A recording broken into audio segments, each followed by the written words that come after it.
was at the time. Capitol was selling, I believe, and I can't remember if I get this right, 10,000 copies of I Want to Hold Your Hand in New York per hour at one time. And it was just at the beginning of January. That's how many records they were selling. It got to the point where they didn't even need the picture sleeve. And it actually affected their next single release that came a month later, because the Beatles were madly writing new songs. They came out with Can't Buy Me Love. This is the first record in history that had advance orders of over 1 million copies. So they actually decided, you know what? We don't even need a picture sleeve. So they stopped the presses. They only have maybe about 25, 30,000 of these. What happens though is, 50 years later, someone like me is collecting, they go, there's so many copies of this, it's only worth like 30, 40 bucks. There's so few of these. This is actually worth 6, 7, 8, and some people have paid as much as $1,000 for that picture sleeve, depending on the condition. You can see it's a little yellow, no tears. You know, I'm happy with that kind of condition. Back to the albums, of course, Canada had Beatlemania with the Beatles, which very closely mimicked the UK album with the Beatles. It had the black and white cover. Of course, you're all familiar with Meet the Beatles. Everybody's seen and heard this one. This is the Canadian version. This is the American version. Then Capitol came out with Twist and Shout, which is one of my favorite because of the bold graphics that's on this. But it is a really cool, especially if you can find it in the original shrink wrap. But I do have actually probably one of the rarest copies of Twist and Shout. This was given out to the press just before the Beatles were on the Ed Sullivan Show. So you can see it has a sticker on the shrink wrap and the original promotional photograph in there as well. So you can find the photograph separately, but actually find this. Now, I can't really put a value on this. Suffice it to say, and this comes from the collector who traded for me on this, there are only 2 known copies of that particular album. So don't rush the tape after the I'll try to put that away. He has one, and his sticker's nice. My sticker's a little torn, but I don't care, like I said. As far as he knows, because no one else has come out of the woodwork, there are only 2 of these that he's ever seen and that have ever been documented. What did you trade him for? You know what, he was a fairly fair collector. He wanted a weird copy of Long Tall Sally that had a different header across the top and a few other things. Sort of, you know, trade for favorites, that kind of thing. No, he wasn't demanding. He was actually happy that I had the other copies. He was a really nice guy. So, in Canada, we came out with Beatlemania and then Twist and Shout. Then the Beatles were on the Ed Sullivan Show. In the States, they had Meet the Beatles, and of course they followed up with what they called the second album. Well, by the time this album came out, Capitol Canada went, uh-oh, we can't call it the second album if we're going to release this up here. So they had to give it a different name. That's why we have an album called Long Tall Sally. So if you look at it, a lot of people get these confused. There are copies of this that were pressed in Canada. In fact, there are copies of this album that were pressed in Canada.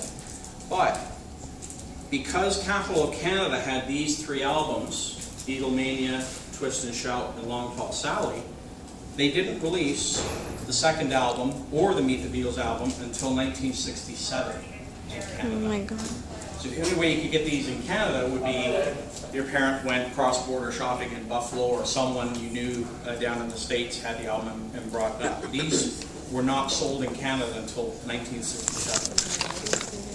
So that's a look at a few of the albums there.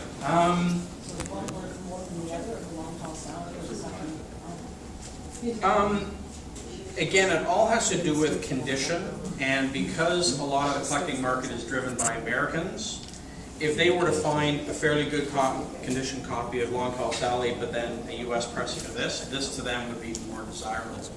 But the American collectors, mostly because they didn't know what had been produced out there. So I helped Harry Cox update one of his price guides many years ago, and American collectors started getting an idea of what was out there. The cool thing for Americans is you can tell them things like, well, if you find an original copy of Love Me Do, the Canadian copy, that's Ringo on the drums, not the stand-in drummer. However, in England, I believe this is actually the session drummer, Andy White, right? And I believe Ringo is on the album version, or it could be the other way around. It's been a while since I've... It's I think it's Please Please Me with Ringo, and the first single that came out was Andy White. Like the first one. Love Me Do? Yeah, with Love Me Do. Yes. Yeah. I think, is it also like that with Please Please Me? With the first single? The time they recorded Please Please Me. I mean, the song. The single, the song. Like. Oh, the individual from the single? Like, yeah, the Please Please I don't Me. think so, because that Early was recordings. recorded until very late in '63, and by the time the Beatles' first single came out, there were no more session musicians. Okay, so it's just with Love Me Do. George Martin did it, and he's been that was, to Ringo yeah, since. yeah. All right. After the first set of singles and albums came out, Capitol in the U.S. told Capitol Canada, okay, from now on, you need to conform to our catalog. So all of the singles from A Hard Day's Night, which include And I Love Her, Slow Down, I Feel Fine, Help, do them in order, Yesterday, We Can Work It Out, Nowhere Man, all of those singles, Paperback Writer, Eleanor Rigby, yep, that's right. Up to and including Strawberry Fields Forever. They were all identical in release.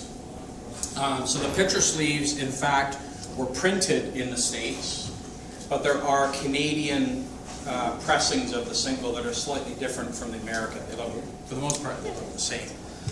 But there are a few anomalies, things to watch out for, in that by the time the Beatles came out with Strawberry Fields, for whatever reason, Capitol thought, you know what, these guys are no longer touring.